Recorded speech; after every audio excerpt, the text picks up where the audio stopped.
અર્પિતા ચૌહાણ આપ સૌનું હાર્દિક સ્વાગત કરું છું। સમાચારને વિસ્તારપૂર્વક જોતા પહેલા નજર નાખીશું આજના મુખ્ય સમાચાર પર। શિનોર તાલુકાના બરકાલ ગામ નજીક નર્મદા નદીમાં માછીમાર કરવા ગયેલા આશરે 61 વર્ષીય શનાભાઈ મણીલાલ વસાવાનું નદીમાં ડૂબી જવાથી મોત નીપજ્યું હોવાની ઘટના સામે આવી છે।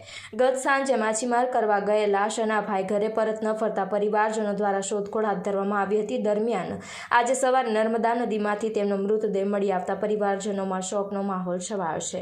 મળતી માહિતી મુજબ શિનોર તાલુકાના બરકાલ ગામથી કોલોનીમાં રહેતા આશરે 61 વર્ષીય શનાભાઈ મણીલાલ વસાવા ગતરોજ સાંજે 5 થી 6 વાગ્યાના અરસામાં માછીમારી કરવા માટે નર્મદા નદીમાં ગયા હતા।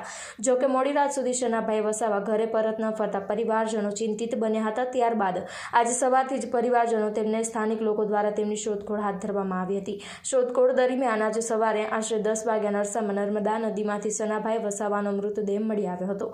બનાવની જાણ થતાં શિનોર પોલીસ પણ ઘટના સ્થળે પહોંચી હતી અને જરૂરી કાર્યવાહી હાથ ધરી હતી।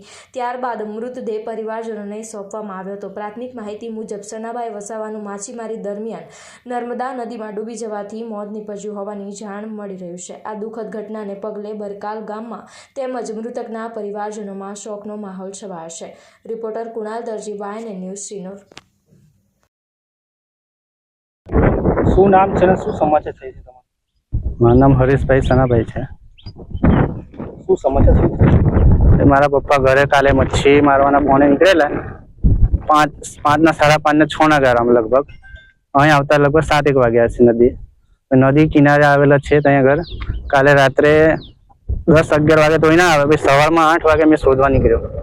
શોધવા નીકળતા સવારમાં 10 વાગે મને ખબર પડી કે પેલી સાઈડ નદી કિનારે લાશ મળેલ છે। કોઈને જાણ કરી હતી ખરી? હા, કરી હતી, પોલીસ સ્ટેશન જાણ કરી હતી, પોલીસ આવી, પછી ફેસ મીડિયા કરી, બધા પોલીસ બી આવી ગઈ હતી, લખાણ કરી, બધું ઓકે સહી પે કરીને પતાવી દીધું। બોડી અમારે ઓકે નહીં, પોસ્ટમોર્ટમ નથી કરવાની એટલે ઘરે લઈ જાઉં।